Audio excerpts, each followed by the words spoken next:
In this video, we'll be discussing the AutoCAD coordinate system. If you'd like to follow along with this video, please open the file, the AutoCAD coordinate system.dwg, located in the Working Files folder as discussed in the Working with this dataset video. When you create 2D drawings, you create geometry on the XY plane. In many cases, the only time you give the coordinate system any thought is when you're entering an absolute or relative point.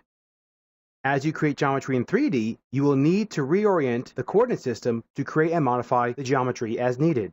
Let's talk about the basics of the Cartesian coordinate system and how it can help you create 3D designs. In the following drawing, I have 4 viewports open. Each of the viewports shows the different planes as defined by the Cartesian coordinate system and the X, Y, and Z axes of the Cartesian coordinate system. The UCS icon is shown in different modes based on the visual style of the viewport. Notice that in the top, left, and front viewports, the UCS icon is showing as lines because this is set to a wireframe visual style.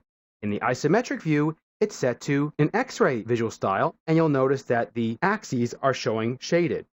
So what's the definition of the Cartesian coordinate system? Well, hopefully you've all taken some basic geometry classes, but computer-aided drafting and design systems base their positioning of points in 3D space on the Cartesian coordinate system. The Cartesian coordinate system is composed of 3 axes, X, Y, and Z, and they are at 90 degrees to each other. These intersecting axes define the origin point for the coordinate system and 3 flat planes. The origin point is the location where each axis value is 0. The 3 planes are defined by pairs of axes which create the XY, as you can see here in the top view, the XZ, as you can see here in the front view, and the YZ, as you can see here defined in the left view. This is an isometric view and is shaded with the X-ray visual style and just shows you an isometric view of all 3 planes. So, there is one preset coordinate system that you cannot change. This coordinate system is referred to as the World Coordinate System, or WCS. If you notice in the top view, in the View cube under the Coordinate System section, this view is set to WCS. When you begin to create 3D models, you will find working only from the WCS to be challenging at times. To make it easier to create and modify geometry, you can define a User Coordinate System, or UCS, at any place or orientation in space, and you can define as many as you need. When you define a new UCS, you define a new origin location and direction for the X, Y, and Z axes. The way you define a new coordinate system depends on the geometry you have created and the geometry you are trying to create and modify. In some cases, you will have the coordinate system automatically change based on a flat face you hover your cursor over.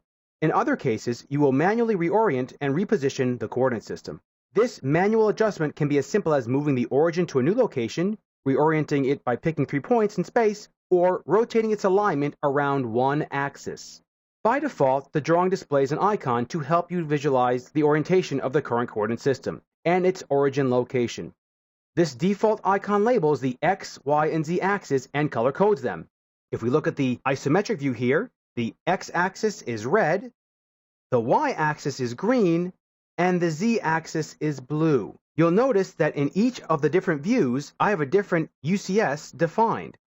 Notice how even though this is the YZ plane, the UCS is actually defined right to that plane, as you can see here by the X and Y orientation.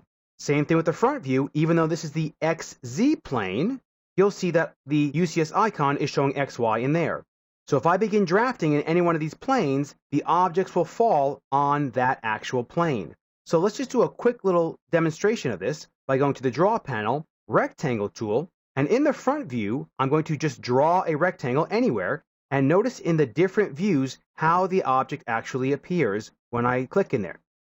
So notice in the top view, it shows it as it should, right? Because the UCS was defined in the front view, so we're looking straight down on it.